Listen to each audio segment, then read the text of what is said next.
मस्तक पर चक्रेक नगर में 4 ब्राह्मण पुत्र रहते थे। चारों में गहरी मैत्री थी। चारों ही निर्धन थे। निर्धनता को दूर करने के लिए चारों चिंतित थे। उन्होंने अनुभव कर लिया था कि अपने बंधु बांधवों में धनहीन जीवन व्यतीत करने की अपेक्षा शेर हाथियों से भरे कंटीले जंगल में रहना अच्छा है। निर्धन व्यक्ति को सब अनादर की दृष्टि से देखते हैं, बंधु बांधव भी उससे किनारा कर लेते हैं, अपने ही पुत्र पौत्र भी उससे मुख मोड़ लेते हैं, पत्नी भी उससे विरक्त हो जाती है। मनुष्यलोक में धन के बिना न यश संभव है, न सुख। धन हो तो काया भी वीर हो जाता है, कुरूप भी सुरूप कहलाता है, और मूर्ख भी पंडित बन जाता है।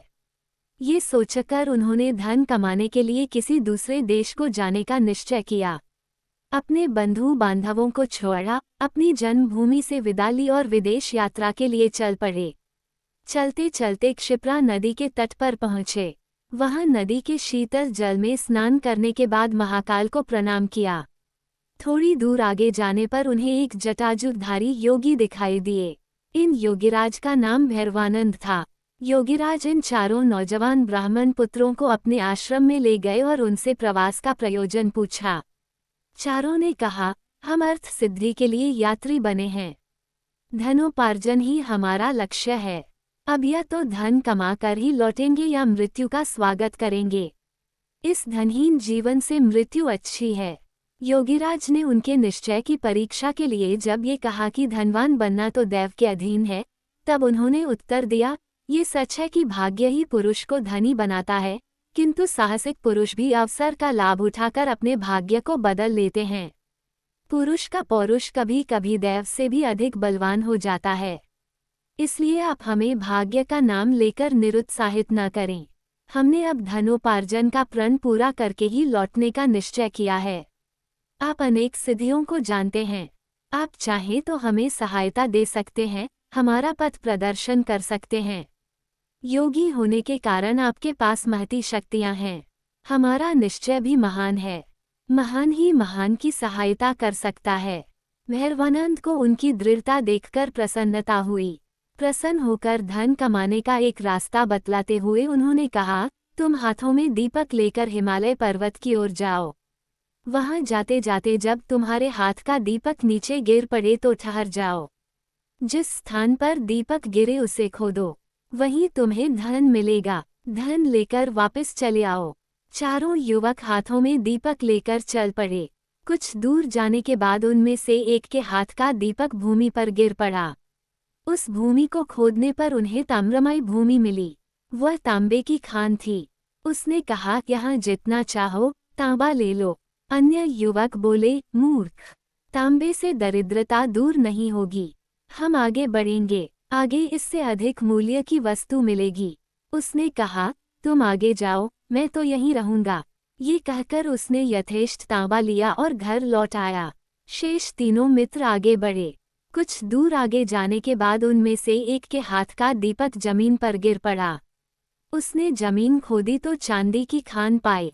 प्रसन्न होकर वह बोला, यहाँ जितनी चाहो चांदी ले लो, आगे मत जाओ।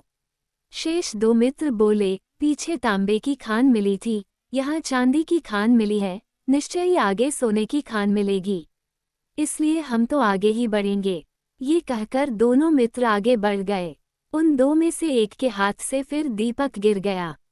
खोदने पर उसे सोने की खान मिल गई। उसने कहा, यहाँ जितना चाहो सोना ले लो, हमारी दरिद्रता का अंत हो जाएगा। सोने से उत्तम कौन सी चीज है? आओ, सोने की खान से यथेष्ट सोना खोद लें और घर ले चलें। उसके मित्र ने उत्तर दिया, मूर्ख, पहले तांबा मिला था, फिर चांदी मिली, अब सोना मिला है, निश्चय ही आगे रत्नों की खान होगी। सोने की खान छोड़ दे और आगे चल। किंतु वो न माना। उसने कहा, मैं तो सोना लेकर ही घर चला जाऊंगा, तूने आगे जाना है तो जा। अब वो चौथा युवक एकाकी आगे बढ़ा। रास्ता बड़ा विकट था, कांटों से उसका पैर छलनी हो गया। बर्फीले रास्तों पर चलते चलते शरीर जीर्ण शीर्ण हो गया, किंतु वह आगे ही आगे बढ़ता गया। बहुत दूर जाने के बाद उसे एक मनुष्य मिला, जिसका सारा शरीर खून से लथपथ था और जिसके मस्तक पर चक्र घूम रहा था। उसके पास जाकर चौथा युवक बोला, तुम कौन हो? तुम्हारे मस्तक पर चक्र क्यों घूम रहा है? यहाँ कहीं जलाशय है तो बतलाओ, मुझे प्यास लगी है। ये कहते ही उसके मस्तक का चक्र उतरकर ब्राह्मण युवक के मस्तक पर लग गया। युवक के आश्चर्य की सीमा न रही। उसने कष्ट से कराहते हुए पूछा, यह क्या हुआ? ये चक्र तुम्हारे मस्तक से छूटकर मेरे मस्तक पर क्यों लग गया? अजनबी मनुष्य ने उत्तर दिया, मेरे मस्तक पर भी यह इसी तरह अचानक लग गया था। अब ये तुम्हारे मस्तक से तभी उतरेगा जब कोई व्यक्ति धन के लोभ में घूमता हुआ यहाँ तक पहुँचेगा और तुमसे बात करेगा। युवक ने पूछा, ये कब होगा? अजनबी, अब कौन राजा राज्य कर रहा है? युवक, वीना वत्सराज। अजनबी, मुझे काल का ज्ञान नहीं। मैं राजा राम के राज्य में दरिद्र हुआ था और सिद्धि का दीपक लेकर यहाँ तक पहुँचा था। मैंने भी एक और मनुष्य से यही प्रश्न किए थे जो तुमने मुझसे किए हैं। युवक, किंतु इतने समय में तुम्हें भोजन व जल कैसे मिलता रहा? अजनबी, ये चक्र धन के अति लोभी पुरुषों के लिए बना है। इस चक्र के मस्तक पर लगने के बाद मनुष्य को भूख, प्यास, नींद, जरा, मरण आदि नहीं सताते। केवल चक्र घूमने का कष्ट ही सताता रहता है। वो व्यक्ति अनंत काल तक कष्ट भोगता है।